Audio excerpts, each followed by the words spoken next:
The north is cold and full of whispers. The egg sits on a blood-soaked bed. It is the size of a man's torso, the color of old ash, of winter cloud pressed flat against a gray horizon, veined through with something that does not look like mineral and does not look like living tissue, but falls somewhere between the two, pale lines running crown to base like frost finding its way through stone. A woman's hand rests against it. Her fingers are slack. Her palm has been pressed there, Ned will understand later, for hours. Long enough for the heat of the egg to leave its mark, a faint redness against her cooling skin, the last conversation she had before she ran out of conversations. The hand is cooling, the egg is not. Ned Stark reaches the top of the stairs and stops. The room smells of blood first and wildflowers second. Lyanna had insisted on the wildflowers. Ned can see them, bunched and browning in a clay pot by the window, something she must have asked for weeks ago and someone had brought her because you did not tell Lyanna Stark no when she had that particular quality in her voice. She was a Stark. Wildflowers in a desert tower. The stem of one has split. The petals are curling inward, drying at the edges, giving up. Ned looks at them for longer than he should. It is easier than looking at the bed. The east-facing window is open, dawn light, thin and pale. The rebellion is over. The kingdom is Robert's now, and the dead are counted, and the songs will be written, and somewhere south of here the lords of the realm are already raising cups to the new king's name. There is nothing victorious about this room. He crosses to her in 4 steps. He has been riding for 3 days on no sleep and bad water, and the specific fear that arrives at the base of the throat and does not leave. And his legs are stone beneath him, and he sits on the edge of the bed and takes her hand, the one not resting against the egg. And Lyanna opens her eyes. She is not afraid. That is the first thing. He came expecting fear, braced for it the way you brace for a blow you've seen coming for days. But her face has the quality of a woman who has already moved through fear and out the other side of it, and found something harder waiting there. She is not yet 18 years old, and she is almost gone, and she is not afraid. She says, "You came." "I came," Ned says. She tries to sit and cannot. He puts his hand behind her back and helps her, and she grips his forearm with the kind of strength that is all she has left. She speaks. What she says is between them. The audience knows it, the weight of it does not require repetition. What matters is the way she says it, not as a plea and not as a command. As a woman finishing the last piece of business she has the right to finish. She needs him to make a promise. He makes it. Her grip loosens. Slowly. The wolf's blood their father had always called it, that quality of the Stark children who burned hotter and walked closer to edges. Lyanna had more of it than any of them. She had fought through days of hemorrhage and held herself alive long enough for Ned to arrive, and now that he is here, now that it is done, she lets go. She dies with her eyes open, looking at him, looking through him, at something past his shoulder, somewhere in the pale dawn through the open window. Ned does not close them. He lets her look. Whatever she is seeing, she earned the right to see it. Then the egg moves, not violently. It does not split or crack or shudder. It exhales. The sound is so small it should not carry over Ned's own breathing, but he hears it, a long, slow release of pressure from somewhere deep within the shell, like a lung emptying for the final time. A single crack runs from the base to the crown, as though the shell is breathing out. Just one. The temperature in the room rises by 10 degrees in the space of a heartbeat, then 15. The air above the bed shimmers faintly, the way air shimmers above a forge when the iron is ready. Howland Reed, in the doorway behind Ned, makes a sound that is not a word. Across the room, in the arms of the maester who has been standing motionless in the corner since before Ned arrived, the baby stops crying. The infant's gray eyes, Stark eyes, dark and wet, eyes that have been open for less than a day, fix on the egg with the absolute stillness of a creature locating something it has always known was there. The shell opens, and the dragon is there. It is smaller than Ned expected. Everything about the last hour has prepared him for something enormous, something proportionate to the price paid to produce it. But the creature uncurling from the broken shell is barely larger than a cat, wet from the shell, trembling slightly, the way a newborn animal trembles before it understands that it is alive. It smells of sulfur and something sharper beneath the sulfur, something chemical, something that belongs to heat rather than cold, that does not belong in this tower or in this country or in this century. The color stops him, not black like Balerion, not red, not gold or pale cream. The dragon is the color of a winter sky at dusk. Blue-gray along the body, darker at the spine, the wing membranes ice pale where the dawn light catches them and makes them nearly translucent. The colors of the north, the wall in morning light, deep water under ice, stark banners in shadow, as if whatever made this creature had looked at Lyanna and reached into her blood for what it needed, and found the north, found the gray and the blue and the cold endurance of it. Ned looks at the dragon. He looks at Lyanna's hand on the blood-soaked sheets. He thinks of Robert's face, not the face Robert wears in court, not the performance of kingship, but the specific face Robert had when he gave the order about the Targaryens, both of them standing in the ruins of Dragonstone, and Robert's voice was very calm and very clear, and the order was so total it left no seams. Without exception were the words. Robert was explicit about what without exception meant. The dragon is a Targaryen dragon. It hatched from eggs Rhaegar left here, for reasons Robert will never accept as reasons. It is a weapon in the hands of anyone who holds it. It is evidence of everything the war was fought to destroy. By every law of the New Kingdom, by Robert's law, the kingdom Ned helped build and bleed for, this creature should not leave this tower. Ned picks it up. The moment his hands close around a creature, it latches onto him with claws that are smaller than a cat's claws and sharper, and it makes a sound, low, brief, rising slightly at the end. The sound a creature makes when it encounters something that is not prey and not threat and not neutral, when it recognizes kin in the way that does not need history or explanation. Recognition, immediate, complete. Across the room, the infant in the maester's arms makes the same sound, at the same moment. The decision is fast.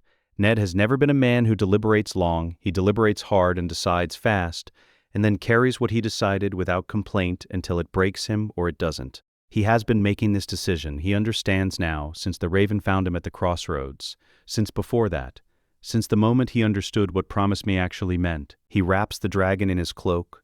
The creature is warm enough to make the gesture unnecessary, warmer than the wool, warmer than his hands, but Ned does it anyway, folds the cloak around the trembling blue-gray body as if that will solve something, and rises from the bed. He turns for the stairs. Howland Reed steps back from the doorway to let him pass. "Tell no one," Ned says. He does not look at Howland when he says it. Howland Reed looks at the bundled cloak. He looks at the baby. He looks at the woman on the blood-soaked bed, her eyes still open, her wildflowers dying in the clay pot by the window. He has known Ned Stark since the tourney of Harrenhal. He knows what Ned looks like when the decision is already made, and all that remains is the carrying of it. Howland says. Ned does not look back at Lyanna as he takes the stairs. He does not say a prayer. He does not weep. He does not tell Robert when the raven catches up to him 3 days later, demanding a full accounting of the tower and what was found inside it. He does not write the truth in his reply. He does not write what he found, what he took, what he swore on the blood of his sister in a room that smelled of wildflowers. He is a Stark. They do not pray when things are beyond prayer, they carry them. The warmth is always there before he reaches the bottom of the stairs. Jon learns this before he learns most things.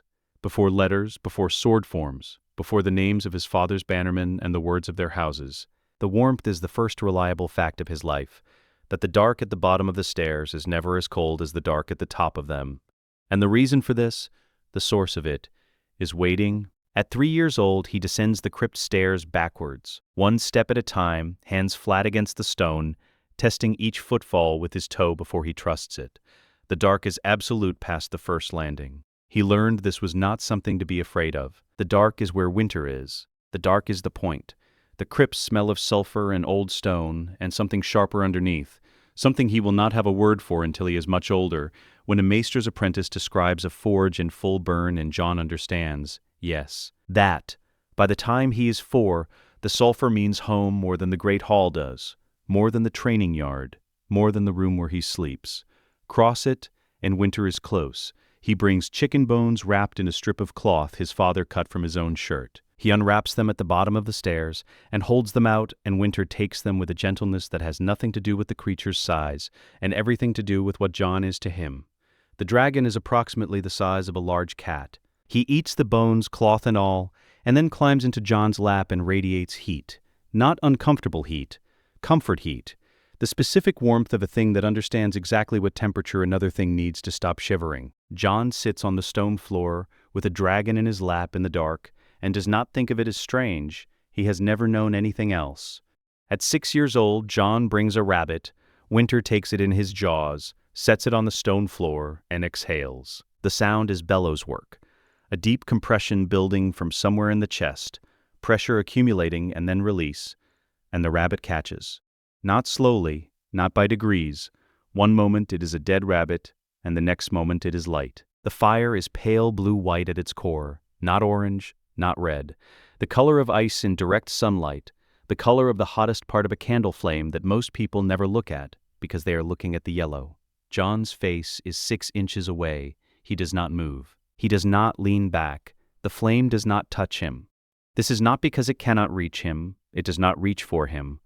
There is no intent, no aim, but intent is the wrong frame entirely. The fire simply knows what it is for. Jon is not what it is for. He will think about this later, much later, turning it over and over in the dark, that the fire knew not to touch him, that winter knew. He will look for the seam between those two things for years before he stops looking. At 9 years old, the logistics of feeding a growing dragon have become Jon's primary occupation. He has worked it out over the preceding 2 years with the methodical patience of a boy who cannot ask anyone for help and must therefore solve everything alone. 1 sheep per week disappears within the acceptable noise of Winterfell's regular livestock numbers. Weather takes some, disease takes some, a wolf takes 1 every few months. 2 sheep creates questions. Jon works within 1 sheep. He brings fish as well. Winter tolerates fish the way a person tolerates food they find adequate but not satisfying. He brings them anyway. The streams near Winterfell are productive, and a boy fishing draws nothing. He brings rabbits from hunting trips with Robb, claiming afterward that he never found the kill, handing the carcass down the crypt stairs that evening with the focused concentration of someone managing a supply chain rather than feeding an animal. Robb believes him because Robb is generous with belief, especially with Jon. The lies are small and entirely load-bearing. Jon tells them without flinching because he cannot afford to flinch, and there is no alternative. He has never once allowed himself to sit with whether the cost is fair. Winter exists, therefore the lies exist. The logic has no give in it. In the crypts, Winter is now the size of a pony. He has stopped fitting in the upper chambers. Jon notices this gradually. Winter's tail disappearing around a corner into a passage Jon has never explored. Then Winter simply not being where Jon expects him, the warmth pulled further down into the earth. The crypts run considerably further than anyone with a reason to know currently knows. There are chambers down here that predate the castle. Different stone, different hands in the shaping of it, no torch brackets, no burial niches, just space. Winter has found it, and claimed it, and arranged himself into it completely, the way a living thing fills available space, which is to say, without negotiation. At 12 years old, Jon is sitting with his back against Winter's flank in the dark, half asleep, when he stops being in his own body. There is no transition, no sensation of leaving. He is in himself, and then he is not. He is somewhere that occupies the same stone coordinates he just occupied, but does not perceive them the same way. There is no visual. They are underground and it is dark, and Winter does not experience dark the way Jon does. What there is: heat. Heat in a dozen separate registers, heat as texture and data and location. The hot springs in the walls read from a different angle than any angle Jon has ever occupied. The stone's temperature mapped not as feeling against skin but as information, as landscape. He smells the crypts the way Winter smells them. He has no language for what this is. More is not enough. Richer is not enough. It is the difference between hearing your name called in a crowd and hearing every voice in the crowd simultaneously, and understanding all of them without effort. 4 seconds.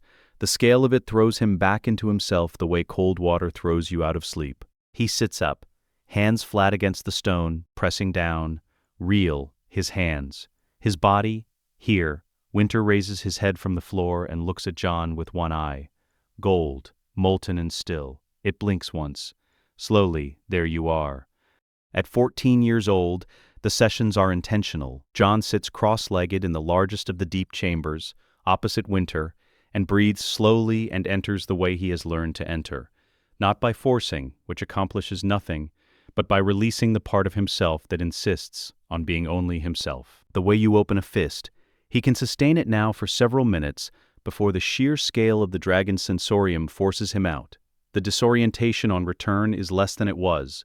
He finds himself again faster. He is learning the sealing of these chambers through Winter's echolocation, a frequency below sound that bounces from stone and returns as shape. He knows every curve of the tunnel system in a way no surveyor with measuring rope could replicate. He knows the hot spring channels running beneath. He knows the oldest passages where the stone changes entirely, goes dense and dark, a different material, a different age. He also knows what winter wants. He feels it every time he enters. A pressure against the inside of the dragon's perception, constant. Low, the way a fixed point draws the eye. Winter wants sky, not abstractly, not as a concept, specifically and physically, in the way a creature wants air when the air is running out. He presses against the ceiling of his world with something that does not have a word in any human language, because no human has developed a word for the specific hunger of a creature who has never once moved through open air. Jon surfaces from the session and stands in the dark and puts his hand against Winter's neck and says nothing. He can give him food. He cannot give him sky. Not yet. 3 days before Robert Baratheon's banners appear on the King's Road, Jon drags a whole deer carcass down the crypt stairs over the course of an hour. He stops on each landing, hands wrapped around the hind legs, the stone floor cold through his breeches, the weight of the kill considerably less practical in a stairwell than it was in open woodland. He manages it. He has managed worse things in this stairwell. Winter fills the main chamber.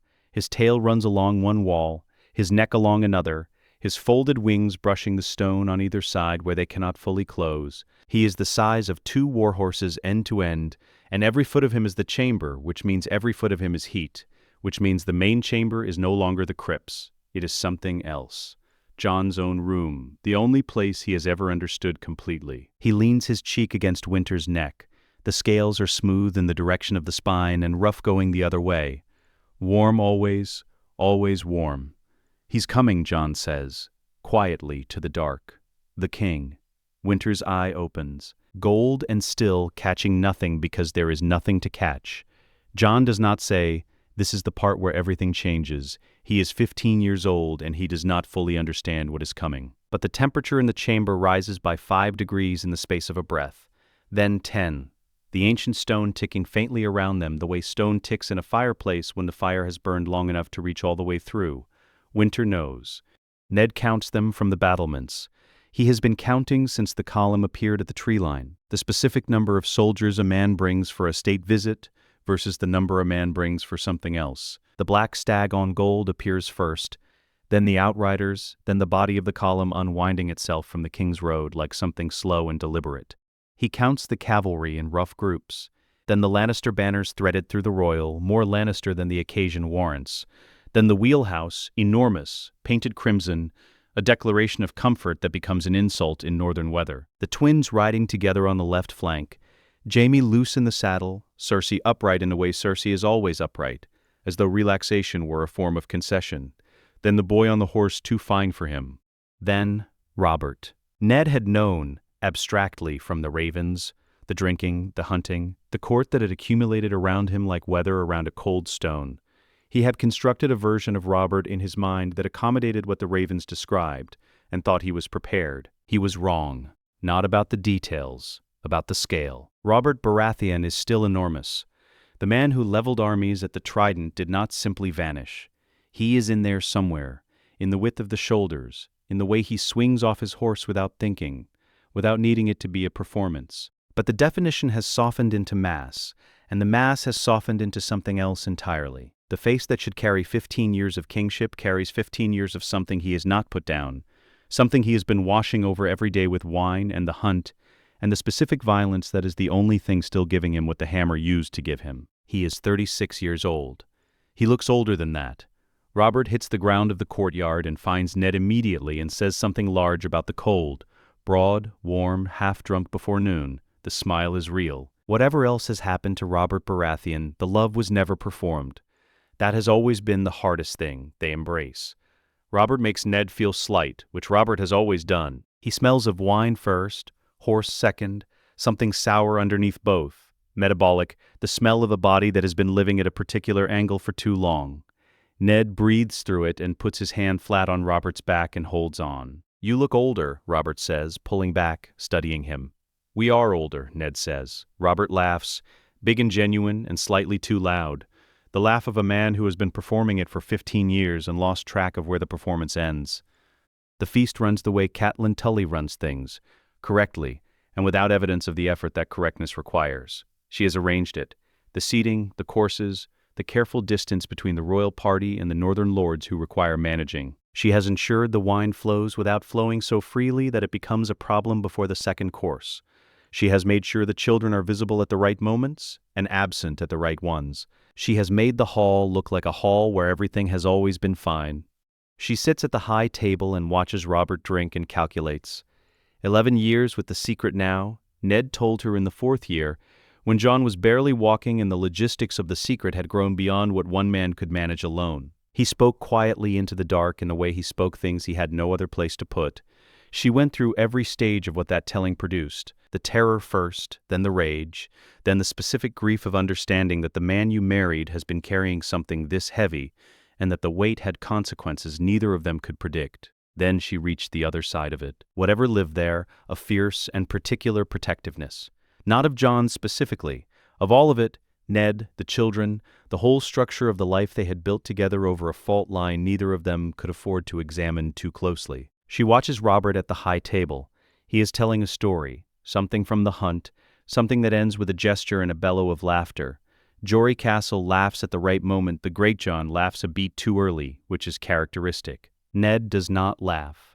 Ned watches Robert with the careful absence of expression he has worn every time Robert's name is spoken aloud, every time a raven arrives, every time the gate opens and an unfamiliar banner appears on the King's Road. Robert glances at Ned and smiles. The love, always underneath everything. Catelyn reaches for her wine and does not drink it. The second evening, Robert wants to visit the tomb. He's been asking since he arrived, and the way Robert asks for things he considers his right. Not formally, but persistently, in the spaces between other conversations. He comes to Lyanna's tomb every time he comes to Winterfell. He stands there and says the things he has never found another place to say. Ned has accompanied him every time. He has no alternative now either. They take torches and go down alone. Robert dismisses the guards at the entrance with a word. Just the two of them and the dark and the flame-pushing shadows back to arm's length against the stone. The temperature drops as they enter, then corrects. Not to warmth, but to something between cold and warm that has no business existing this deep underground in a northern autumn. Ned has explained the hot springs to Robert before. Robert has accepted the explanation before. This is the advantage of a truth that also provides perfect cover. It has the texture of a place that smells the way this place smells, that behaves the way this place behaves.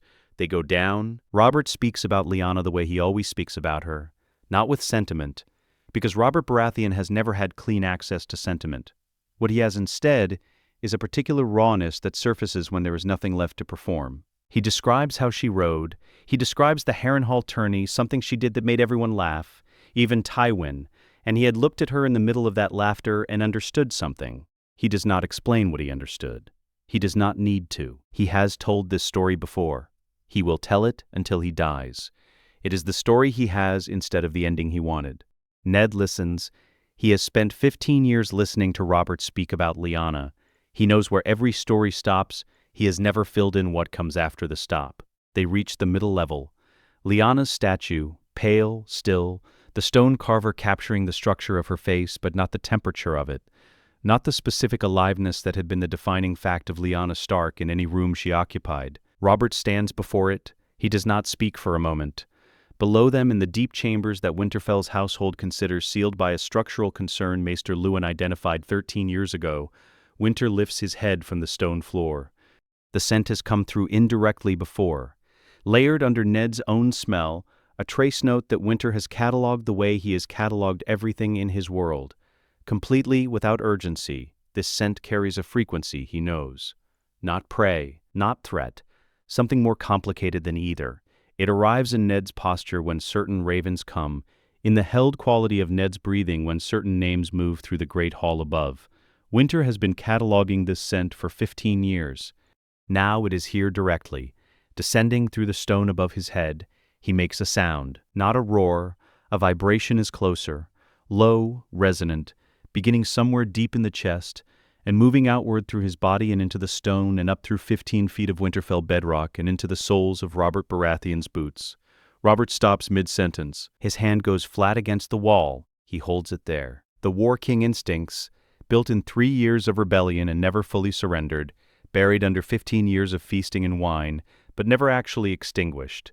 Fire without his permission. He is reading the stone the way he used to read ground, the way he stood at the trident and felt the cavalry before he heard it. What is that? Ned's voice is level. The springs. When pressure builds in the deeper channels the sound travels through. No. Quiet. The word dropped into the space between them like a stone into still water. Robert presses his palm flat to the wall and goes completely still. Not the stillness of a man gathering. That is not the springs. Ned says nothing. Robert takes his torch and goes down. Ned follows.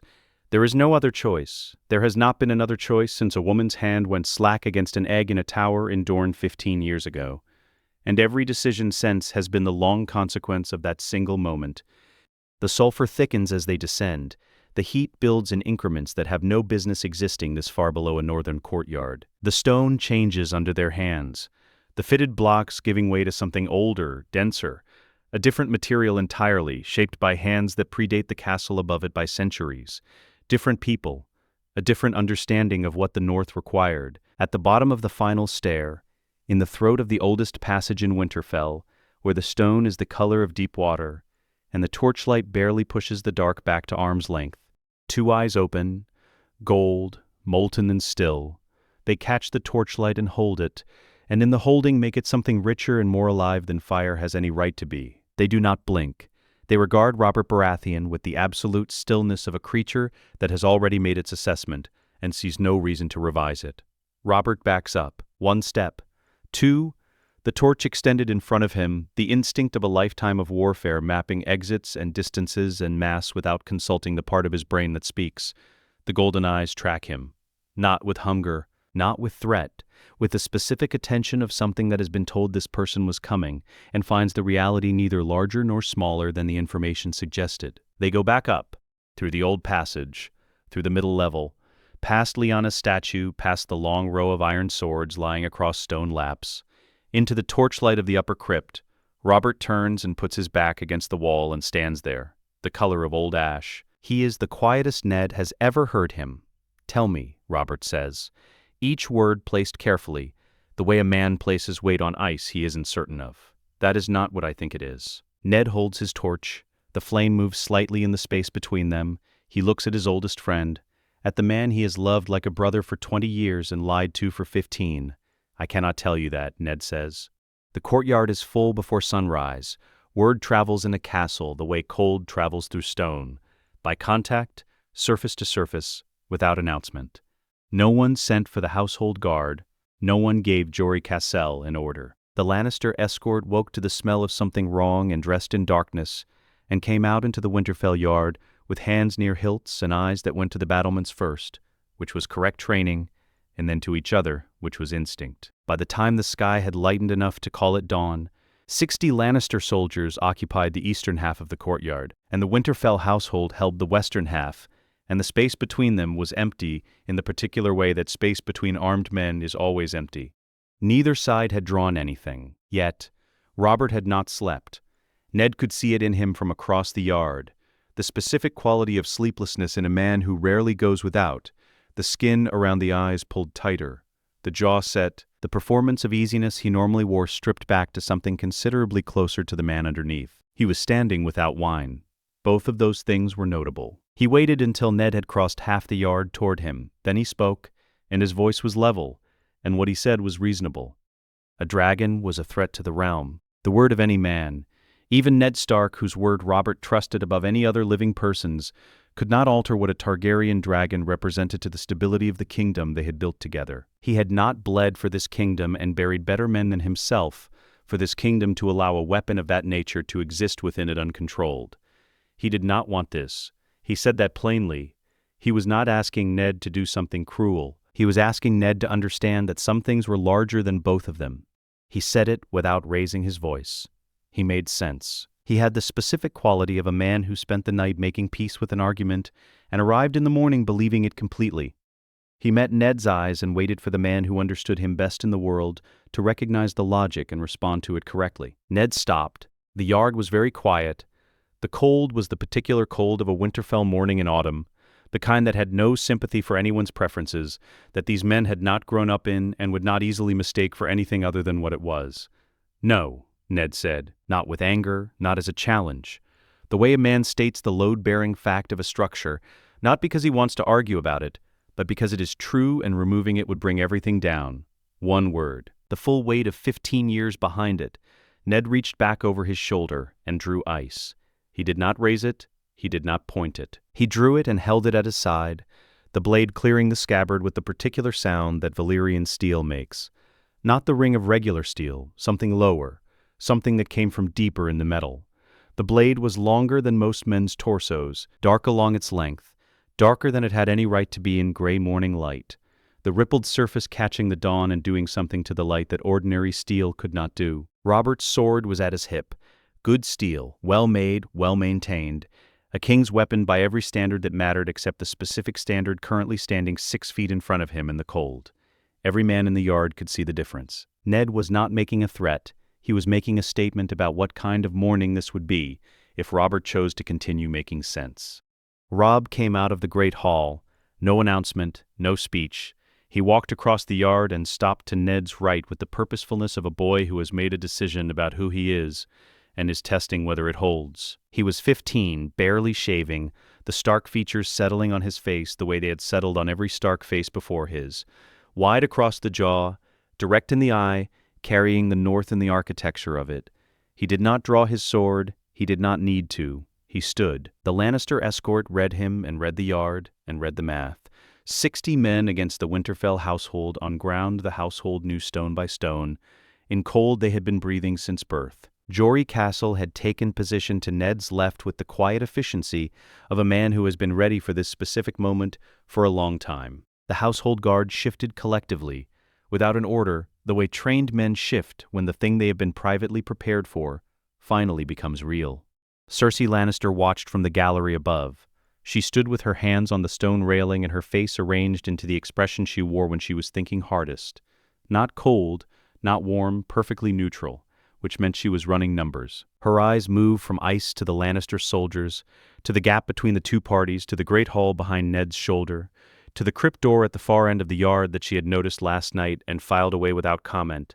She had not slept. She had sat in the chamber they had given her, and done what Cersei always did in the dark when no one was watching. She counted. Ned did not look at her. He kept his eyes on Robert. Robert's jaw worked. What had always made him dangerous, in the specific sense that war requires danger, was his ability to read a field in seconds, to feel the weight distribution of a conflict, where the pressure was and where it wasn't, and whether forcing the issue would produce victory or produce a disaster wearing victory's face. He was doing it now, reading the yard, reading Ned, reading ice and the household guard and the math that Cersei was running in the gallery above. He was not going to win this morning. The knowledge moved across his face in a way that had nothing to do with fear.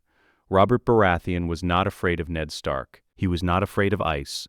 He was afraid of the thing below the yard, in the old dark, in a way that went beneath courage or the absence of it. Managing that, keeping it below the waterline. What moved across his face was something else. The specific expression of a man who has built his whole self on the belief that he can impose his will on the world, encountering the hard limit of that belief. The crypt door opened.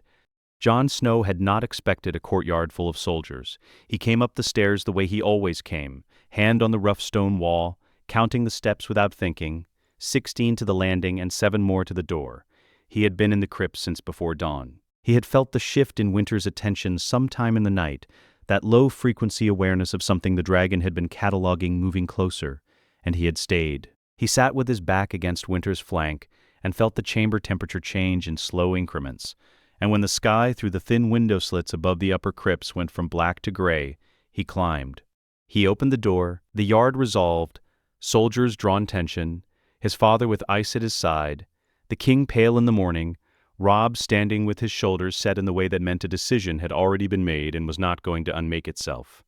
Jon took all of it in a single pass, catalogued it, decided what it meant.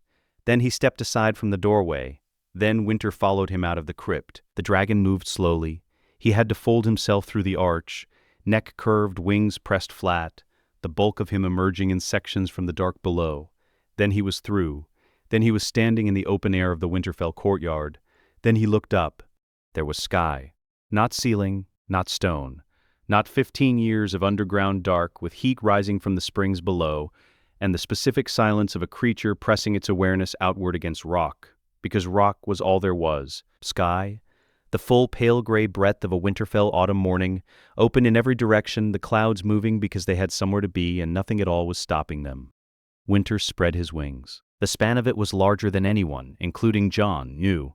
There had been no room to know in the crypts. The membranes snapped open, blue-gray and ice-pale, translucent at the edges where the morning light came through them, and the sound was two ships' sails taking a full storm at once, a crack and then a sustained percussion as the cold air filled them. 15 meters, edge to edge, the full length of it blocking the sky above the Winterfell courtyard. Every horse in the yard screamed. 3 of the Lannister escort fell from their mounts before the mounts finished rearing. A 4th went sideways into the wall and stayed there. The war horse nearest to Robert took him straight off his feet, the reins no use to anyone, an animal for whom kings and common men feel identical when they are in the way, and deposited the king of the 7 kingdoms into the mud with the complete impartiality of pure panic. Jon walked forward and stood between the dragon and the man in the mud, 15 years old, slight, dark-haired, wearing wool and leather that still had crypt dust on the knees. He looked at Robert Baratheon with the gaze he had learned in 15 years of dark, the gaze that mapped space and assessed weight and made its decisions without consulting emotion first. "His name is Winter," Jon said, quietly. Nothing in the voice that needed to be louder. "He won't hurt you if you don't come closer." The yard held itself very still. "My lord," added Late, deliberately, with the specific precision of someone who understands exactly what they are doing. Not deference, but a reminder of the distance between what Robert was by law and what was standing behind Jon Snow in the Winterfell courtyard with a 15-meter wingspan blocking what remained of the morning light. "The north is behind you, Lord Stark." The great Jon, from somewhere near the stables, he was eating something. He said it the way a man states a geological fact about the land he was born on, not a declaration, a correction of something Robert might have been about to misunderstand. Robert Baratheon lay in the mud and did not move. Winter lowered his head. Slowly, the neck curved in a long arc, bringing the enormous head down level with the man in the mud, close enough that the heat radiating off the scales could be felt on Robert's face. Close enough to smell. Robert's hands were flat in the mud beside him, and he did not reach for anything. He went the color of old ash and held absolutely still, which was correct, which was the first correct thing he had done since the crypt stairs. Winter's nostrils flared. The scent, the one that had come through stone and through Ned's coat and through 15 years of crypt air, that specific combination of grief and wine and the particular weight of a man carrying something he has never found a way to put down, it was here directly now. Winter catalogued it the way he catalogued everything, completely, without urgency. He held his gaze on Robert, gold and still and entirely without malice. Then he blinked. Once. Slowly, Robert did not move.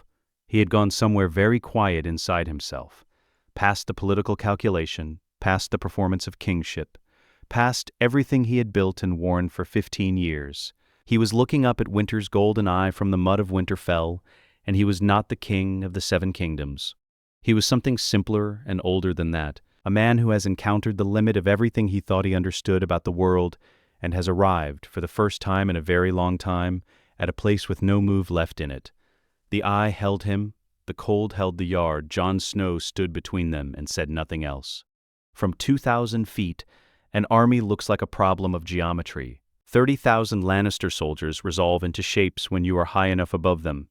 Rectangles of infantry, the looser clustering of cavalry, the long arterial line of the supply train threading back through the trees, 5 miles east. The ford at the Red Fork is a pale diagonal line across the river. The West Bank cavalry is positioned to sweep anything that commits to the ford before it reaches the far side. The high ground on the eastern slope belongs to a man Jon has never seen from the ground, but has spent 3 weeks watching from the air, at his command position on the rise, a compact figure in lion armor who does not move much because he does not need to move much, who communicates through riders, who has the specific stillness of a man for whom waiting is itself a weapon. Jon has watched Tywin Lannister command for 3 weeks. He has never watched a lion hunt, but he imagines it looks like this. He turns Winter south and descends. The northern host is making camp at the tree line, 4 miles from the ford. Robb is at the command table in the command tent, not sitting, standing, the way he always stands at the command table now, as though sitting would communicate something he is not willing to communicate. He is 15, and he commands 12,000 Northerners who have watched his father's direwolf banners their whole lives and transferred that watching to him, without a formal moment, without a ceremony, simply because the alternative was a battlefield with no one giving orders, and they were too experienced to accept that. He has his mother's political sharpness, and his father's capacity for decision, and something else that is entirely his own, an aggression that is not recklessness, a willingness to commit that still checks the ground first. Jon lands Winter in the field behind the tree line, and is at the tent entrance in 5 minutes. Still cold from altitude, the smell of the air at 2,000 feet still in his clothes. He maps the Lannister positions on the table from memory, the cavalry placement, the infantry depth at the ford, the supply train's exact location. He marks Tywin's command position. Robb reads it in silence. Robb reads everything in silence now. There is less talking in the North's command structure than there used to be. Jon has noticed that this began around the same time the Lannister host crossed the Trident. Robb looks at the map for a long time. He wants us at the ford, Robb says. Yes, he wants the cavalry on both flanks the moment we commit to the crossing. Robb's finger moves east along the river. There's a shallower crossing here, 2 miles downstream. Jon has flown it. He knows the depth, the width, the rate of current, the bank conditions on both sides. It'll take an hour to reach. Maybe more. His cavalry needs 20 minutes to reach that position to intercept. He'll see us start moving east and give the order in 5. Robb looks at the map. Then he looks at Jon. Something passes between them that does not require language. The specific shorthand of two people who grew up together in the same cold and have been speaking the same language since before they had words for it. Then they'll be moving when they shouldn't be moving, Robb says. Tywin Lannister watches the northern host emerge from the tree line and does not reach for his wine. He has been at his command position since before dawn. He operates better without wine at the command table, which is not something he announces. It is simply a condition he maintains because all conditions that produce better outcomes are worth maintaining. He watches the northern banners, the gray direwolf on white, moving in the cold morning air, and waits for the charge that will not come. They are moving east. He marks it, marks the time, marks the implication. They have found the downstream crossing which he knew they would find because any competent commander with enough time looks for it. He gives the cavalry the order to move to intercept. The rider goes. Then he hears something he has never heard in 30 years of warfare. It is not loud at first. A displacement of air, that is the closest he will come to describing it afterward. A pressure change, something that arrives through the ears but also through the sternum, through the specific frequency that large, fast-moving things announce themselves at before they become visible. He looks up. Winter comes out of the cloud at an angle that has no word in any military text, because nothing has ever moved at this angle in the history of warfare. Diving, yes, but not the way objects fall. The way intention falls. The wings folded to the body, the shape of a creature who has decided that air resistance is a negotiation it has already won. At 50 feet above the cavalry, Winter opens his wings. The sound is concussive. Then the cavalry finds out what pale blue-white dragonfire burns at. The ground in front of the leading cavalry regiment catches first, the dry autumn grass of the riverbank igniting in a line from east to west that is not a fire but a wall. The distinction matters. A fire has edges that move, that a man on horseback can read and respond to. A wall has only the fact of itself. The horses know the difference before their riders do. 3 regiments of Lannister cavalry, animals trained for pike lines, for arrow storms, for the noise and blood of managed chaos, and counterfire that is the wrong color in every way that matters to an animal's understanding of fire, and they disintegrate. Tywin watches it from the rise. He watches 3,000 cavalry fall apart in the space of 40 seconds. He watches the wall of blue-white flame close the western bank and cut off the retreat line.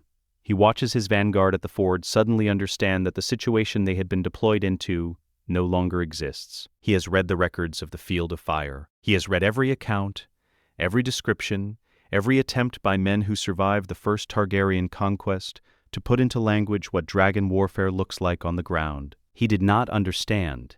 He understands that he did not understand. That is what 30 years of command experience produces in a man when he encounters something outside of all of it. Not panic, but a sudden and total inventory of everything he thought he knew about what war could be. He begins planning his next move. Jon brings Winter up again before the cavalry smoke has cleared. The second run is the supply train. He finds it from altitude. The line of wagons on the eastern road, the horses already reacting to the fire smell carried north on the cold air. He descends on the eastern side away from the wind, and Winter exhales across the rear third of the train. Not the horses, the wagons. 30,000 soldiers in the field for 3 weeks requires a specific weight of food, arrows, replacement equipment, pay chests. The rear third burns. The drivers abandon the wagons and run. Jon turns Winter north before the smoke column is fully established. He does not think about what is in the wagons. He will think about it tonight, when there is time. He puts it away. The third run is the bridge. The Lannister rearguard, infantry, positioned to cover a retreat that is now no longer the retreat they planned, is holding the bridge over a tributary creek that feeds the Red Fork from the east. Without the bridge, the eastern bank infantry cannot reinforce the ford position, and the ford position cannot fall back to regroup. Jon takes Winter down the creek line at 30 feet off the water, and Winter breathes, and the bridge becomes light and then becomes nothing. He turns north and climbs. Below, Robb hits the ford. The northern infantry comes around the river bend in 3 columns, tighter formation than Tywin expected from men who have been marching through the neck for 3 weeks. Robb is at the front, which Ned would not approve of and which Robb has decided is non-negotiable. The Lannister vanguard at the ford is 1,500 men who arrived this morning expecting to hold a crossing point against a force committing head-on, and they are now 1,500 men whose cavalry is gone, whose retreat bridge is gone, whose supply line is burning 3 miles behind them, and who can see the shadow of something circling above the smoke. The vanguard commander makes the correct call. He holds up his sword horizontally, edge down, the signal that every soldier in every army in every generation knows without being taught. The surrender comes before the first sword crosses the ford. Jon lands Winter on the east bank, when the light is going. The cold comes back when he stops moving. The cold at altitude keeps you from noticing it. The wind moves it through you constantly, and the body decides this is simply the condition of existence and stops reporting it. On the ground, stationary, it arrives all at once. He slides off Winter's back, and his legs are not ready for the ground, and he has to put his hand on the dragon's foreleg to stay upright for a moment. Then he walks to the river grass and kneels. He stays there for a while. The grass is cold and the ground is cold, and his hands pressed flat against the earth are the only warm things he can find. He can smell it on Winter's breath from 3 feet away, the specific smell of something that has been burned at temperature. That is not the smell of a campfire or a forge or anything that belongs in a living landscape. He has been breathing it for 2 hours. He did not notice until he stopped. His hands go into the cold water at the river's edge. He watches the current take the temperature off his palms and carry it downstream. Robb finds him kneeling by the water in the last light. He does not say anything immediately. He stands behind Jon and reads the shape of him, the set of the shoulders, the hands in the water, the specific quality of stillness that is not rest. He knows this shape. He has known it for 15 years. It's done, Robb says. Jon looks at the river. The current moves south, always south, carrying everything that falls into it in that direction, whether it wants to go or not. It started, Jon says. He hears about it in bed. Ellaria reads the raven message aloud because she is already awake and he is not, and the first 3 words pull him out of sleep the way cold water pulls a man out of a dream. Not gradually, not with negotiation. She reads it through once. Then she stops.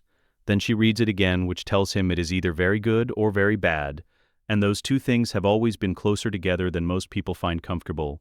He sits up. She hands him the parchment. He reads it himself.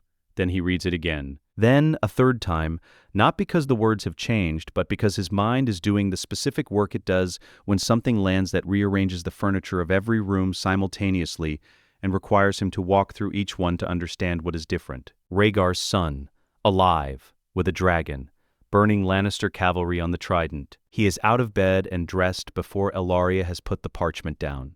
He moves the way he moves when the decision has already been made by the part of him that operates below thought. Quick, focused, no wasted motion. He calls for his horse by the time he reaches the door. Behind him, Ellaria goes to the window, watching the courtyard fill with torchlight. "Where?" she says. "Wherever he lands," Oberyn says. He carries Elia onto every ship he boards. He carries Aegon and Rhaenys. He carries them the way the dead insist on being carried, not as memory which softens, which distorts, which becomes bearable over time.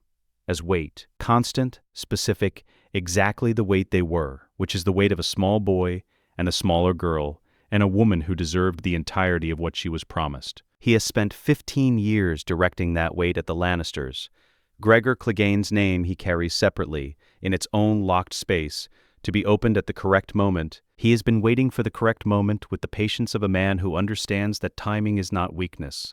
It is the thing that separates a killing from a victory. Now there is a new complication, another child of Rhaegar's, alive. Which means Rhaegar made 3 children and abandoned 2 of them to burn in King's Landing, while this third one lived in a crypt in Winterfell for 15 years under Ned Stark's name. Which means Lyanna Stark's son survived, and Elia Martell's children did not. And the specific shape of that fact requires sitting with before he decides what it means, because Oberyn Martell does not make decisions about things this size until he has sat with them completely. He sits with it on the ship from Sunspear. 3 days of open water, he sits with it until he finds what is underneath it, which is this. He does not blame the boy. The boy was 3 days old. The boy had no vote. What he blames is the architecture of a world in which Rhaegar Targaryen could walk away from one family to build another, and the consequences fell on the ones he left behind rather than on him. Rhaegar is dead. Rhaegar has been beyond accountability since Robert's hammer closed the discussion at the Trident. The boy is not Rhaegar. He keeps arriving at this. The boy is not Rhaegar. Jon Snow comes to Dorne by ship. No banners, no announcement, no winter. Bringing a dragon into Dornish skies above a castle full of people who have reason to associate Targaryen fire with the worst days of their recent history is not a beginning, it is an ending. And Jon has understood this in the practical way he understands most things, by thinking through what the other person is standing in front of when you arrive. He comes with Robb and 6 men. He lands at the water gate in the early morning and walks up through Sunspear's lower city with the complete unpretentiousness of a boy who has spent 15 years in a crypt, which is to say, he does not perform. He does not arrange his face into authority. He looks at the city the way he looked at the Trident from 2,000 feet, cataloging, mapping, noting the load-bearing features. Oberyn meets him in the courtyard of the old palace. He does not greet him. He walks a slow circle around Jon in the morning light, and Jon stands still, which is the correct response, which tells Oberyn something. Oberyn examines him. Stark in the jaw, the coloring, the structure of the face, Lyanna's boy in every visible measurement, the dark hair, the gray eyes almost gray. There is something in the silver of them that sits slightly wrong for pure Stark coloring. Slightly warm, something that belonged to a different lineage expressing itself in a register so subtle that you would miss it if you were not looking for exactly this. He finishes his circle and stops in front of him. "You look like your mother," Oberyn says. Jon meets his eyes. "I've been told that is not a compliment. It is an observation." Oberyn's head tilts slightly. "Your mother was a woman who destroyed several things I valued. I am deciding how much of that I extend to you." "That seems fair," Jon says, without defensiveness, without performance. Oberyn almost smiles. The proofs come without theater. The first is Howland Reed's sealed letter, produced from a leather case that has lived inside Jon's coat for 3 weeks. Oberyn turns it in his hands before opening it, examines the seal, the sigil of Greywater Watch pressed into the wax with the specific care of a man who has authenticated documents before and knows exactly what a fabricated one costs in the getting. The Cranogman seal is distinctive. More relevantly, the Cranogmen have nothing to gain from this story and no history of political performance. They live in a bog that cannot be found. They do not tell convenient lies because they do not need the convenience that lies provide. He reads it twice, he folds it carefully and sets it on the table. The second proof is the fire. Oberyn's maester lights a torch and holds it close. Not threatening, not a test designed to injure, simply close enough that the heat is real and the proximity is real and a person with ordinary blood would move their face back from it by instinct. Jon does not move. The flame touches his cheek, the specific intimate contact of something that should burn, and leaves nothing, no redness, no mark. The maester pulls the torch back and looks at his hands and then at Oberyn. Oberyn is already looking at Jon. The third proof, Jon steps to the window and whistles. Not Valyrian, not a command word from any language Oberyn recognizes. Just a pattern, 2 short, 1 long, 1 short, that rises and disperses into the morning air over Sunspear's towers. They wait. 30 seconds, a minute, then a shadow crosses the sun. It crosses slowly. the specific slow crossing of something very large moving at moderate speed above the cloud layer, briefly visible through a gap, the blue-gray of it visible for 3 seconds against the pale sky before it closes the gap and is gone. No one in the courtyard below knows what they saw. They look up and look at each other and look up again, and the sky is ordinary. Oberyn looks at the window for a moment after the shadow has gone. Then he sends the others out and sits down across from Jon alone.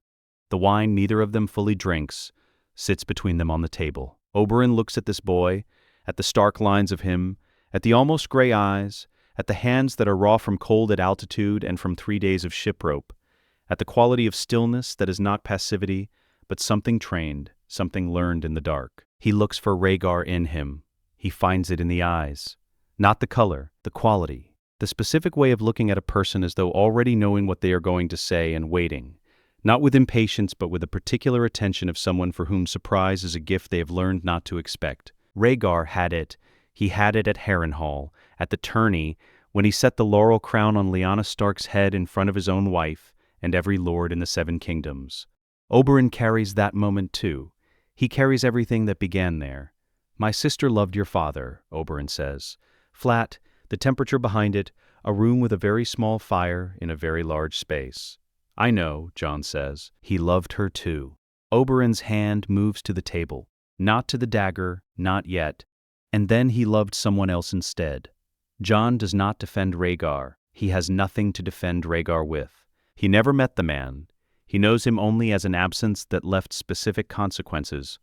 A dragon in a crypt, a secret in his father's silences, a name that Robert Baratheon could not speak without the specific expression of a man pressing on a wound to confirm it still exists. "He left me a dragon," Jon says. I think he meant it as an apology. The silence, then Oberyn laughs. Not the performance of amusement that he uses in court, the controlled version. This is the real one. Surprised out of him, full-throated, the laugh of a man who came into this room carrying the full weight of 15 years of grief, and was not expecting to be caught off guard by a 15-year-old boy in dusty traveling clothes. He picks up his wine and drinks it. An apology, he says, when he has the breath for it. The sword of the morning, the secret marriage, the prophecy he thought he was fulfilling, and this is the child who lived to summarize it. Jon says nothing. He waits. He is very good at waiting. Oberyn sets down the cup. The laugh fades, but it leaves something behind it that wasn't there before. A different quality of attention, the kind he gives to things he has decided to take seriously. "What do you want from Dorne?" Oberyn says. "Not forgiveness," Jon says. "You can keep that. I want the Lannisters afraid in 2 directions at once." Oberyn looks at him for a long moment. "Yes," Oberyn says simply, "that I can do." On the island of Dragonstone, 3 days east across the water, Stannis Baratheon stands on the castle battlements and watches the eastern horizon. He received the same intelligence Oberyn received. He receives all intelligence eventually. Dragonstone's maester network is meticulous, in the way that Stannis is meticulous about everything. Which is to say, completely without sentiment, because sentiment has never once helped Stannis Baratheon accomplish anything. He has been working through the implications with the methodical precision of a man for whom justice is a procedure rather than a feeling. Robert's heir is Joffrey, except Joffrey is not Robert's son. Stannis knows this. Has known it, cannot yet prove it in a court that would accept the proof. Robert's legitimate heir is therefore Stannis himself. He has been the legitimate heir, technically, for years. This has produced nothing except the island he is standing on. Jon Snow. If the parentage holds, and Howland Reed's sealed account holds, Stannis' maester has read the letter and confirmed the Cranogman's seal, then the succession question does not simply complicate, it terminates. A Targaryen heir with documented legitimacy renders the Baratheon claim simultaneously correct and beside the point. The dragon passes to the south. He sees it as a shape against the cloud. The scale of it, even at distance, outside anything that the word dragon used to contain when it was only a word. He watches it until it disappears. He does not send ravens south. He does not make declarations. He does not commit to positions before he understands the full weight of what he is committing to. He watches. He counts. He begins to think about the north. The Sept is where she thinks best. Not because she believes in the gods. Cersei stopped believing in the gods the day she watched the Mountain walk out of Rhaegar's apartments in the Red Keep with blood on his hands and Tywin's orders fulfilled. Whatever the gods were supposed to be, they were not in that corridor. She has not looked for them since. But the Sept has two qualities that the rest of the Red Keep does not. No one follows her here anymore, and the acoustics of it swallow sound before it can carry to ears that report to people she has not chosen. She stands in front of the mother and looks at the carved face, serene, composed, the expression of a woman who has been promised that suffering has purpose and does not pray. She thinks. The dragon has been visible above the Blackwater Rush for 3 weeks. Every morning it rises from wherever it sleeps and traces a slow circuit over the city at altitude, high enough that it reads as a shape against the cloud, low enough that no one in King's Landing can pretend it is a bird. It has not attacked. Not once. Not the city walls, not the fleet in the harbor, not the Gold Cloak barracks, not this building. The boy on its back has had 3 weeks of open targets and has burned nothing inside the city walls. This is not mercy. Cersei knows mercy from strategy. She has 20 years of watching Tywin separate the two, and the separation is always the same. Mercy is what you extend when you have nothing to gain from withholding it. Strategy is what you practice when the timing of a thing matters more than the thing. The boy is waiting for something specific. She runs the board. Tywin at the trident, reorganizing, not broken, but restructured. Her father does not break, he recalculates. The remaining Lannister forces in the city. Enough to hold the Red Keep, not enough to hold the city, not enough to challenge what is circling above it. The Northern and Dornish armies encircling the walls by land. The harbor entrance held by something that is not a fleet problem, but a fire problem. Jaime is here. Her children are here. Those are the fixed points around which everything else must be arranged. The wildfire sits beneath the city in its caches, green and patient. 10,000 clay pots of it in the tunnels under the streets, mapped in Rosart's own hand in documents that Cersei found 2 years ago and has not told anyone about. She has walked the numbers of it many times in this room, standing in front of this carved, serene face, doing the arithmetic of what it would cost and what it would purchase. She puts it away. Not yet. Not while her children are in the city. The line between a weapon and a grave is determined entirely by who is standing inside the blast. Her children are standing inside it. She needs a different door. Robert writes the challenge himself. Jon receives it in the command tent outside the city walls, brought by a royal herald who has the specific expression of a man carrying a message he has not been asked to endorse. The parchment is Robert's handwriting, large, slightly unsteady, the hand of a man who rarely writes his own thoughts and is aware of it. Single combat. Traditional, the warhammer against whatever Jon brings. No dragon. Robb reads it over Jon's shoulder and says nothing for a moment. Then, no. Jon folds the parchment. His hands are still raw. The cold at altitude, the ship ropes from the Dorne crossing, 3 weeks of campaign. His hands are not the hands of a 15-year-old boy who grew up in a Winterfell household. They are something else now. He has been watching them change without comment. He built everything on killing Rhaegar in single combat, Jon says. If we take King's Landing with the dragon, we've won a siege. If I meet him on the ground and win, we've answered something. He's 36, Robb says.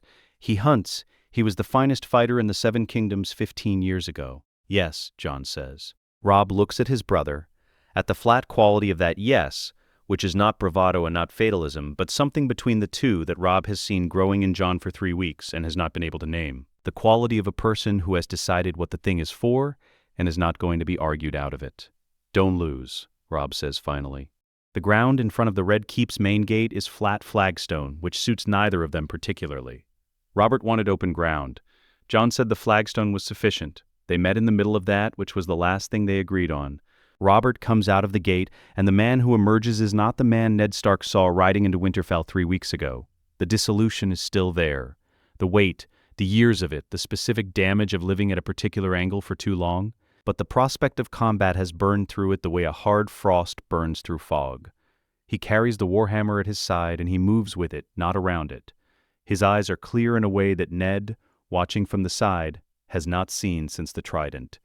The War King instincts built in 3 years of rebellion and never fully surrendered surface in him now.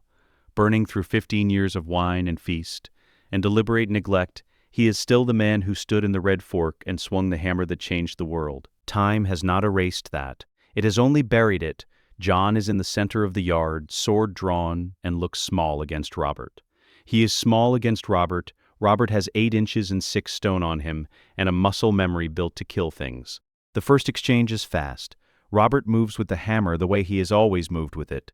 Not elegantly, not precisely, but with a weight of intent behind each swing that makes precision beside the point. The hammer catches the flat of Jon's blade, and the reverberation goes up Jon's arms and into his shoulders, and he is on the flagstone before he finishes processing it, back hitting stone, the breath knocked out of him. Robert steps back. He gives him room to rise. He does not press.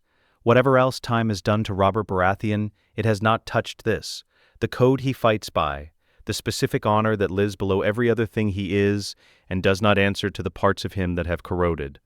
Jon gets up, his hands are shaking, and he breathes through it, and they go again. The second exchange lasts longer. Jon is inside Robert's reach on 2 occasions and cannot convert either. The third time he gets inside, he takes the hammer's haft across the ribs.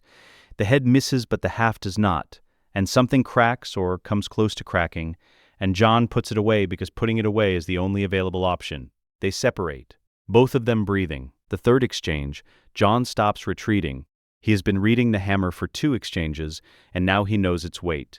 He knows the specific recovery time after the full extension of the backswing. He knows there is a window, narrow, closing fast, requiring him to be inside the hammer's reach before it closes, and he takes it, both hands on the hilt, driving low, his shoulder dropping to take the haft across it rather than across his head, the impact going through the collarbone and staying there. And then he is inside, and the sword is at Robert's throat. Robert's knee hits the flagstone. The warhammer is on the ground. He looks up. Jon looks down at him and does not speak immediately. He lets the fact of it exist between them without commentary. Then he says it quietly, without cruelty, in the same register he uses in the crypts when he speaks to the dark. She loved him, she went with him, she chose him. A breath. She loved you too, she told my father to tell you. He was going to. The sword does not move. He is sorry he didn't. Robert's face does something. Several things, in sequence, none of which resolve into the expression a face is supposed to settle on when it finishes moving. His jaw works. His eyes go somewhere that is not the flagstone and not Jon and not anything in the present tense. Jon steps back. He lowers the sword. Then the wildfire line ignites. Green, not the green of anything living, the green of something that has never been alive. A color that exists only in this specific chemistry, in clay pots stacked in tunnels for a decade waiting for this exact use. It catches the eastern wall of the Red Keep's forecourt and runs north to south in a line that is not a fire but a boundary. Cersei's line. Her children are inside it, which means this is the last position she has, and she is holding it the only way she knows how to hold anything, completely. Jon is already moving. Winter comes off the Blackwater Rush at an angle that skips the city entirely. Up and over the walls, the wing beats carrying him above the streets without touching them, the people below seeing the shadow and not the source and pressing themselves into doorways on instinct. He clears the Red Keep's outer wall, and Jon on his back is already leaning into the descent, and Winter reads the lean and adjusts, and they go down together toward the green line. The pale blue-white hits the wildfire. What happens next has no precedent in any text that any maester in any library in the Seven Kingdoms has written, because no maester has ever witnessed Winter's fire meeting wildfire directly. The green burns at 1400 degrees. The blue-white burns hotter. The wildfire does not spread. It is consumed. The oxygen stripped from it before it can travel. The chemistry of it inverted by something that understands heat at a fundamental level that wildfire only approximates. Steam rises where the green line was. Then nothing. The boundary is gone. The eastern tower of the Red Keep catches from the heat of the extinction. The Lannister lion rampant on the tower's banner, red on gold, curls at the edges, blackens, releases from the stone, and falls. Robert dies at sunset, not from the duel. His body made the decision somewhere between the flagstone and the chamber they carried him to. The accumulated weight of 15 years of dissolution meeting the specific exertion of a real fight, the arithmetic of it adding up to an outcome that no maester's intervention changes. He is lucid at the end. That is the mercy of it, or the cruelty. Cersei would say cruelty, Ned will say mercy, and both of them will be correct. Ned sits beside him. He has been sitting beside him for an hour when Robert asks the question.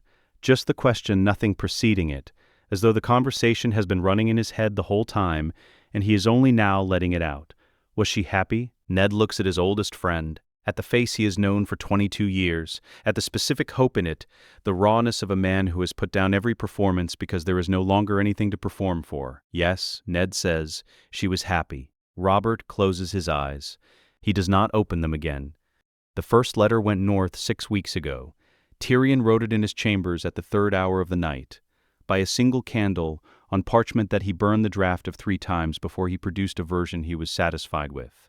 Not because the contents were complicated, because the margin for error was 0, and he had spent his entire life in a family that did not forgive the people it was not obligated to forgive, and he was not certain yet which category he occupied. The letter contained 4 things: the location of Ned Stark's cell, the rotation schedule of the dungeon guard, the location of Cersei's wildfire caches, and the location of the contents of the royal treasury. He did not sign it. He sent it through Varys, who received it with the expression of a man who has been waiting for a particular piece to move and is professionally pleased that it finally has. He sent 7 letters in total before the Northern Army reached the Blackwater Rush.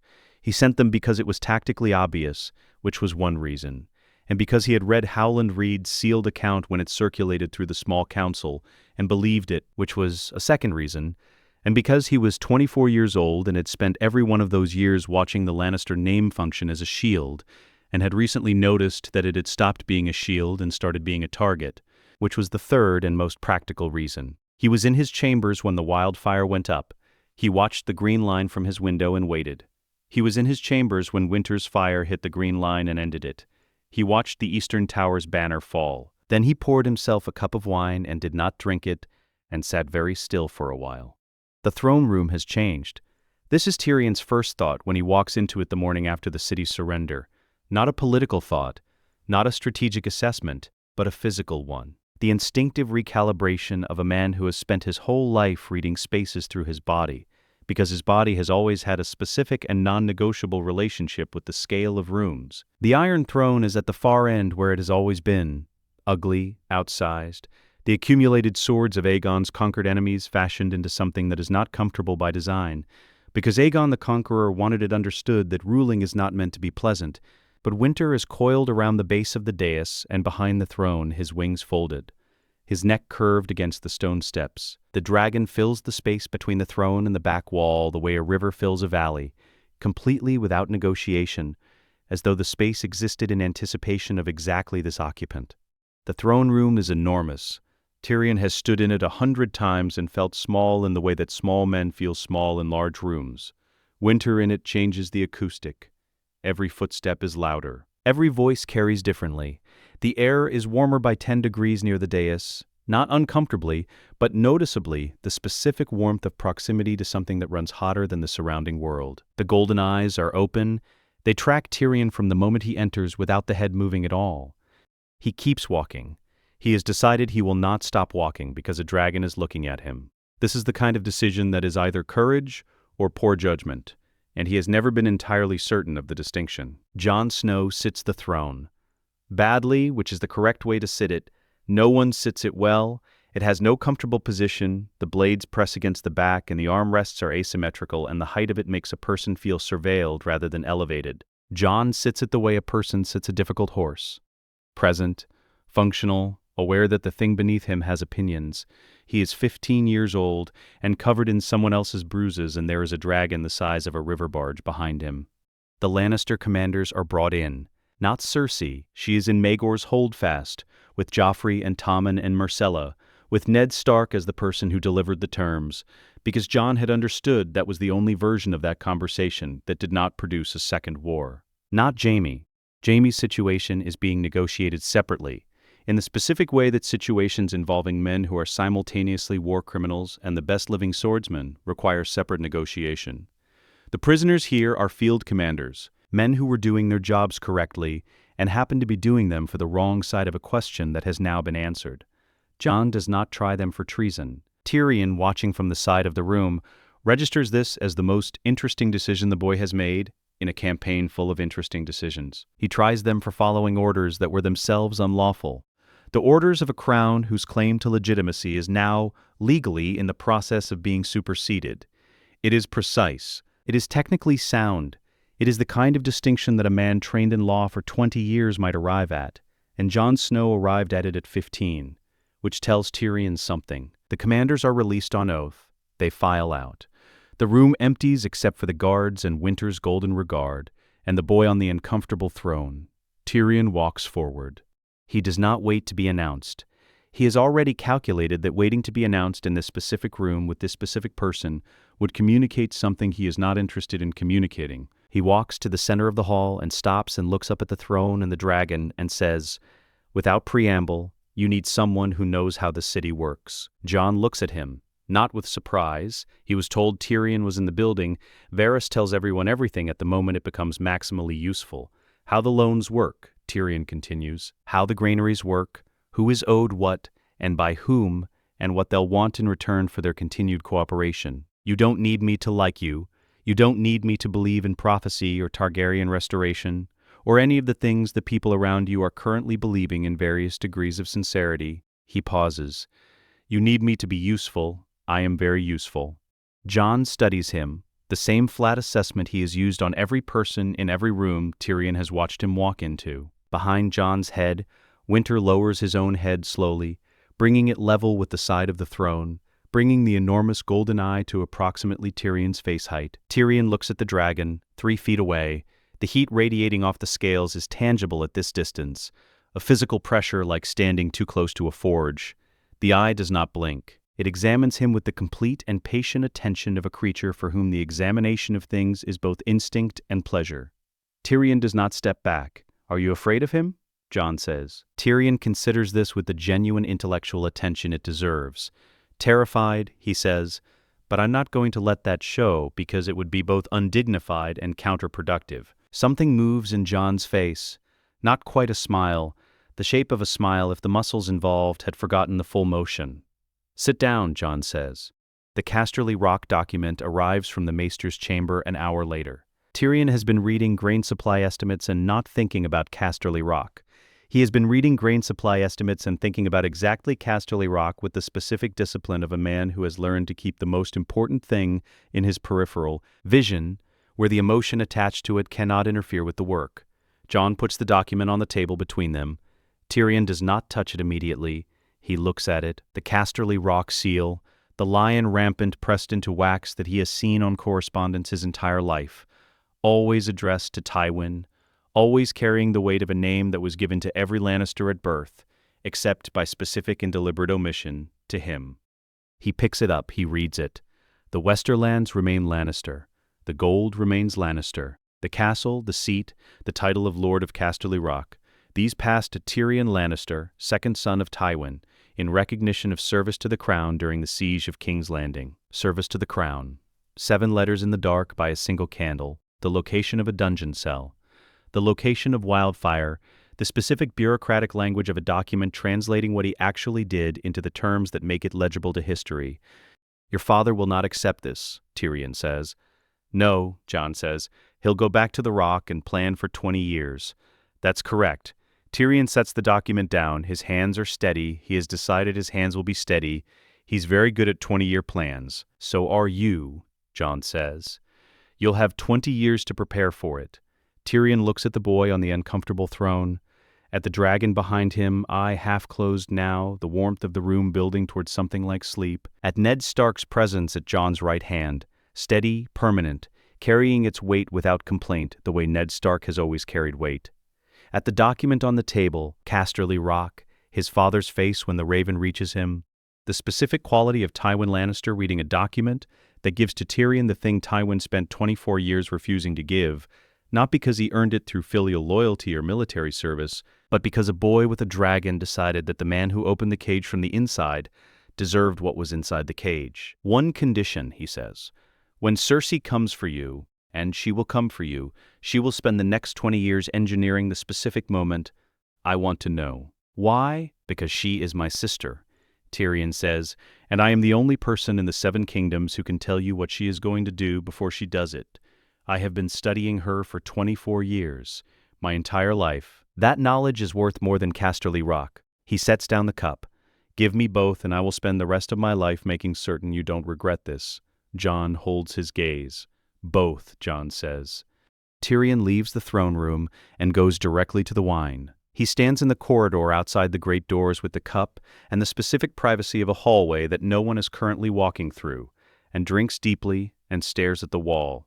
He holds the cup with both hands. He is not certain his hands would be steady without the cup to hold, and he has given himself permission for this one moment of unsteadiness because there is no one here to see it, and because the thing deserves a moment. Casterly Rock. The word sits in him like a stone dropped into still water, the rings of it going outward through everything. His father's face, Jaime's face when he hears, Jaime will understand, which is the same as saying Jaime will be the only Lannister who does. Cersei's face. He will not be there to see Cersei's face, and this is the one genuine regret. He drinks to Ned Stark, alive out of the dungeon at the right hand of the throne. He drinks to Robb Stark, somewhere in the city, profoundly lost in it, a northerner trying to navigate 3 centuries of southern political sediment. He drinks to Oberyn Martell, who will arrive in King's Landing next week, and will spend the first 2 days visiting every establishment worth visiting, and will be insufferable about it, and will be completely correct to be insufferable about it. He drinks, finally, to the boy on the throne, 15 years old, dragon behind him, bruises on his face from a fight with a man twice his size that he won because he stopped retreating, carrying something in him that is not confidence.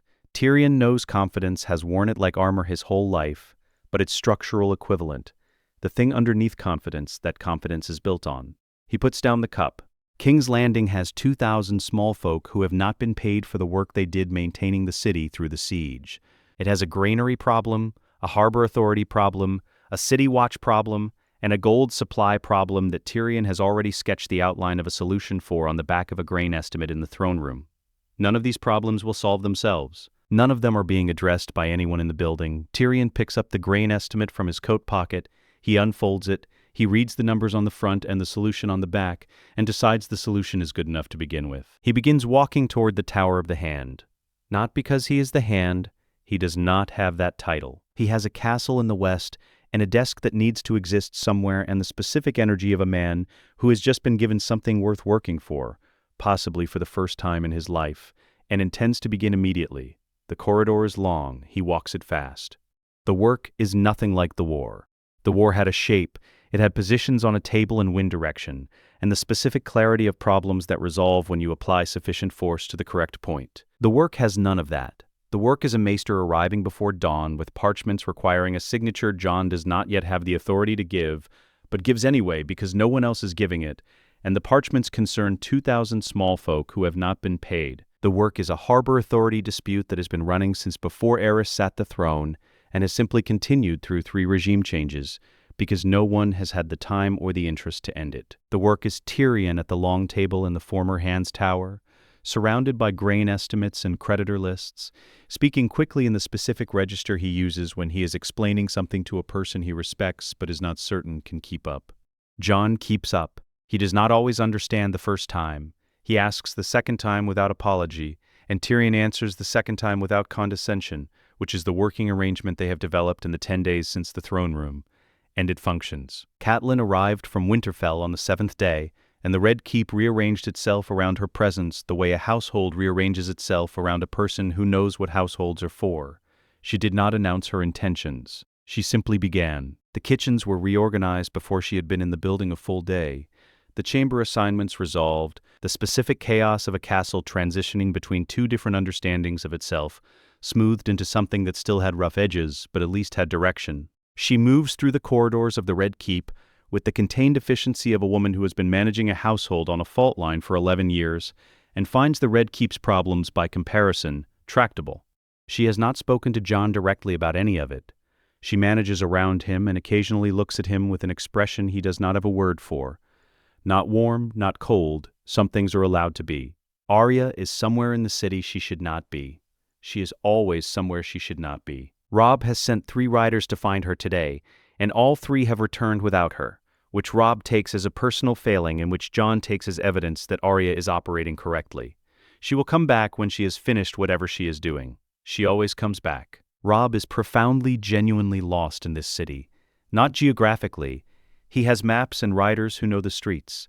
He is lost in the way that a person raised in a northern castle is lost in 3 centuries of southern political sediment, where nothing means only what it says, and every courtesy has a price attached, and every lord who bows is simultaneously calculating the angle of the bow and what it communicates to the people watching it. He sits across from Jon at the end of each day with the expression of a man who has been fighting a battle with no visible enemy and losing in ways he cannot yet fully describe. They all want something, Robb says, They are very polite about it. That's how you know they want something large, Jon says. Robb absorbs this. Then he nods. He is learning fast. He always learned fast when the subject was something that mattered. Jon goes to the battlements before the city wakes. He has done this every morning since they took the Red Keep, the pre-dawn hour when King's Landing is as close to quiet as it gets. Not silent, never silent. A city of 500,000 people generates sound even sleeping. But the quality of the noise is lower, and the air is cold enough that his breath shows, and the view from this height in this light is something no one else in the building seems to want. He stands at the eastern parapet and looks at the city below him.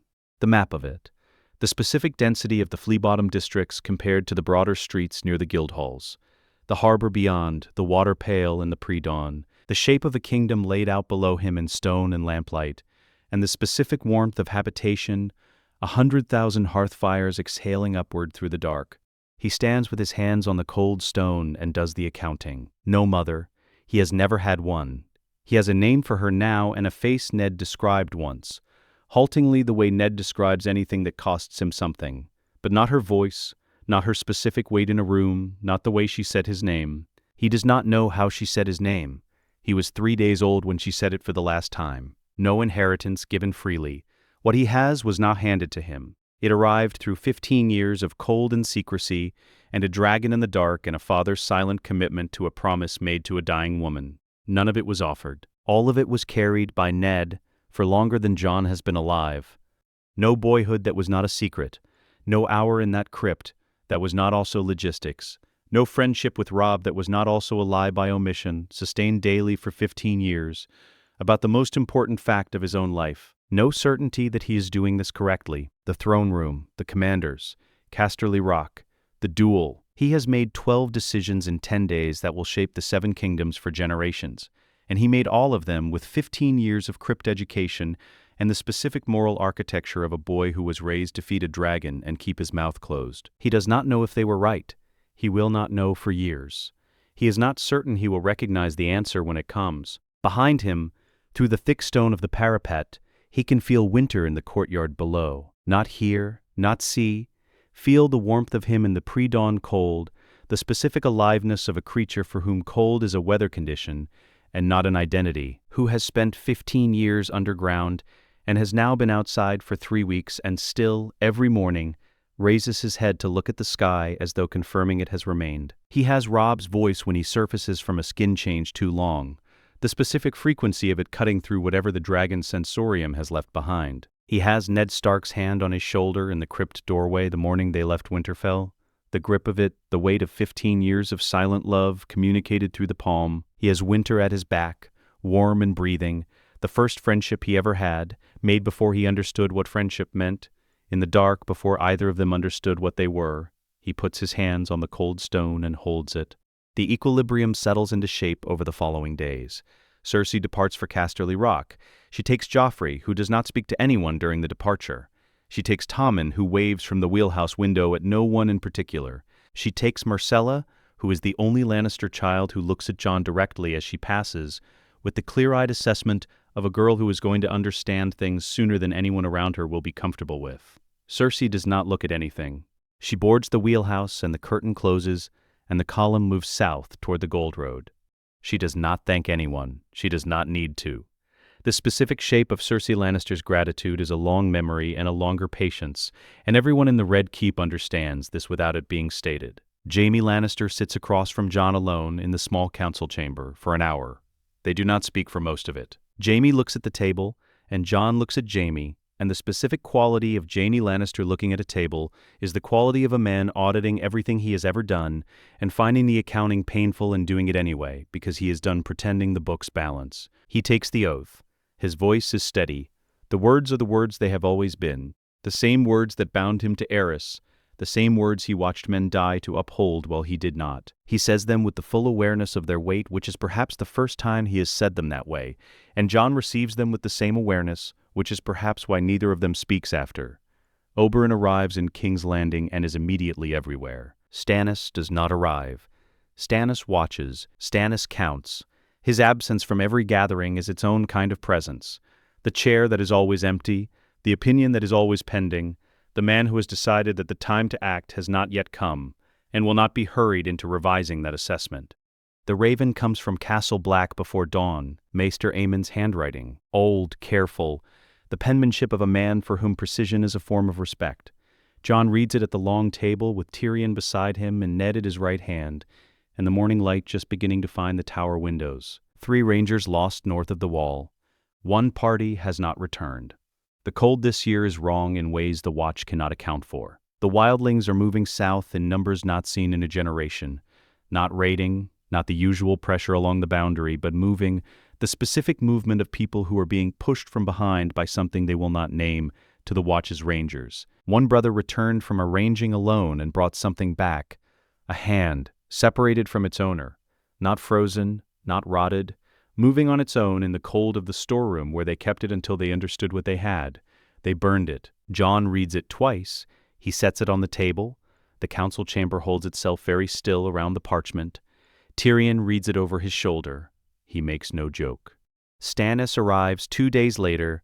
No escort, no announcement, a maester, 2 guards, and himself presented at the Red Keep's gate in the early afternoon with the complete absence of ceremony of a man who considers ceremony to be an inefficiency he has never bothered to perform. He is shown into the small council chamber, and he sits down across from Jon without waiting to be asked, and he looks at the boy, at the dragon visible through the windows in the courtyard below, at Ned Stark, at Tyrion, at the raven parchment still on the table where Jon left it. He picks up the parchment, he reads it, he sets it back down precisely where he found it. "You have your throne," Stannis says, the voice of a man delivering information, not making a speech. "Now you must save your kingdom." Jon looks at him, at the map on the wall behind Stannis' shoulder, the full map of Westeros, the King's Road running north from where they sit, the neck, the long reach of the north, the wall at the top of it, the white space above the wall where the cartographers have always run out of things to draw and written nothing because nothing they knew of lived there. The Stark in him has always known that nothing was wrong. He stands. "We're going north," Jon says. Not a question, not a plan under development. The fact of what is going to happen, stated in the same register he used in the Winterfell courtyard with Robert Baratheon in the mud. The register of things that are not open for revision. Below the window in the courtyard, Winter raises his head from the warm stone. The golden eyes open. He tilts his head at the angle Jon has learned means the dragon is reading something in the air. Temperature, pressure, the specific frequency of a cold that is moving south and is not the cold of a season. Winter opens his mouth and screams. The sound carries over King's Landing in a wave. It goes through the thick walls of the guild halls and the thin walls of Flea Bottom, and the harbor timbers and the market stalls where the cloth is already being packed away for the season. Every person in the city who hears it, and everyone in the city hears it, looks up. At the sky, at the walls, at each other, not with panic, with the instinct of a population that has spent 3 weeks watching a dragon circle above their homes and learning, slowly, to read what it means when the dragon speaks. They quicken their steps toward home. Every one of them, without knowing why, moves faster toward the people they belong to, toward the hearth and the door and the weight of the roof overhead, as though some part of them, older than language, older than the city, older than everything built on this hill by 3 centuries of kings, understands what the cold moving south behind that scream is carrying with it. The wall will hold. Jon Snow will make certain of it. Let us know what you'd like to see next. The end.